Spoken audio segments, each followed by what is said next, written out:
Hi students, welcome back to our channel. ఈరోజు ఈ వీడియోలో పౌల్ట్రీ మేనేజ్మెంట్ 1 సంబంధించి షార్ట్ ఆన్సర్స్ లిస్ట్ అనేది చూద్దాం.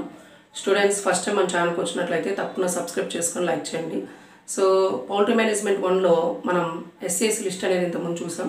సో వాటి నుంచి కొన్ని షార్ట్ ఆన్సర్స్ అనేటువంటి రావడం జరుగుతుంది. అవి కాకుండా స్పెసిఫిక్గా షార్ట్ ఆన్సర్స్ ఏమి ఇస్తారు అనేది ఈ వీడియోలో చూద్దాం. So first of all the gaming bird that is Aseel breed Hitcari then poultry development in ఇండియాలో పౌల్ట్రీ డెవలప్మెంట్ ఎలా ఉంటుందనే షార్ట్గా అడగడానికి ఛాన్స్ ఉంది. Meat production lines Nandanam chicken 1 broiler and layer management, broiler layer management కావచ్చు లేదా డిఫరెన్సెస్ కూడా అడిగేటువంటి ఛాన్స్ ఉంది. Characteristics of desi chicken and Cari Shwetambari breed ఏదైతే ఉందో ఇవి అడుగుతారు. దాని కొన్ని ఈమూ ఫార్మింగ్ కానీ డక్ అనాటమీ కానీ చిక్ అనాటమీ కానీ ఇలాంటివి ఎస్ఎస్లో ఆల్రెడీ మనకి కవర్ అవుతూ ఉంటాయి. అలాంటి వాటి నుంచి కూడా కొన్ని రకాలైనటువంటి దేశీ చికెన్స్ కానీ కొన్ని రకాలైనటువంటి మోడర్న్ బ్రీడ్స్ కానీ డ్వార్ఫ్ బ్రీడ్స్ కానీ వీటిలో కొన్నింటిని షార్ట్ ఆన్సర్స్కి ఇచ్చే ఛాన్స్ ఉంది. అవి చూసుకుంటూనే ఇవి కూడా ఒకసారి చూసుకున్నట్లయితే నా షార్ట్ ఆన్సర్స్ ఆన్సర్ చేయొచ్చు. Thank for watching.